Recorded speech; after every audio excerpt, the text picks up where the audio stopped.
STEM literacy in low-income schools.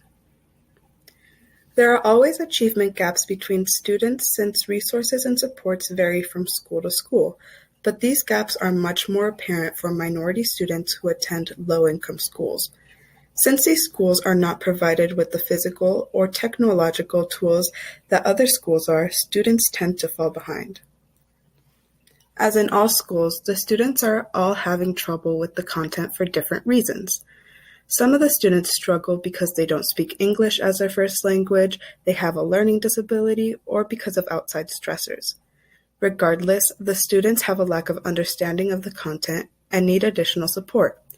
This is true and an unfortunate story for many students, but through studies, it has been found that by practicing STEM literacy in the classroom, students are more successful in their classes and the achievement gap can be reduced.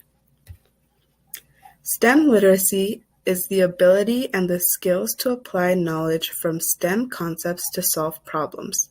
The article, Learning for STEM Literacy for Learning, identifies that STEM literacy is based on the cognitive, affective, and psychomotor learning theory domains.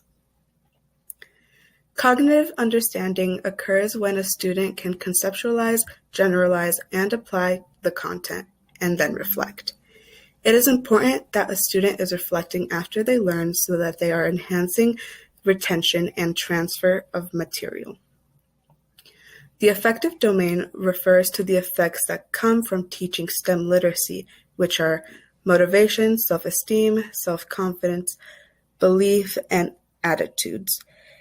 It is the teacher's responsibility to create a comfortable and engaging environment that allows for this type of growth from individuals. The psychomotor domain is demonstrated through physical skills one can gain, such as speed, strength, manipulation, and many more. Overall, the domain emphasizes that it takes a lot of practice and time for one to become fluent in their actions, ultimately learning it once it is an automatic practice.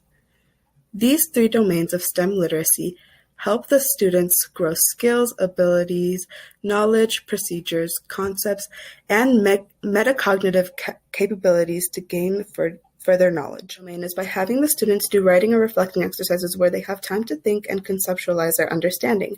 Writing gives the students an outlet to describe in greater detail what they know.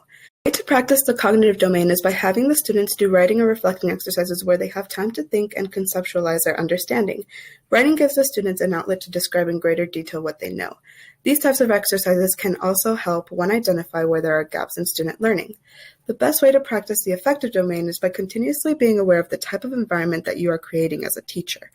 The students need a place where they can comfortably express their thoughts without fear of being judged, and this type of environment can be created by enforcing respect between peers. The psychomotor domain is best practiced through repetition.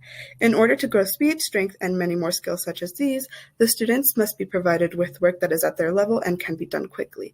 The purpose of this is to ensure that the students are fluent at computing basic problems, which will help them stay on pace in the future. Multiple studies have shown the importance of STEM literacy for all students since it can be beneficial in a number of circumstances and careers.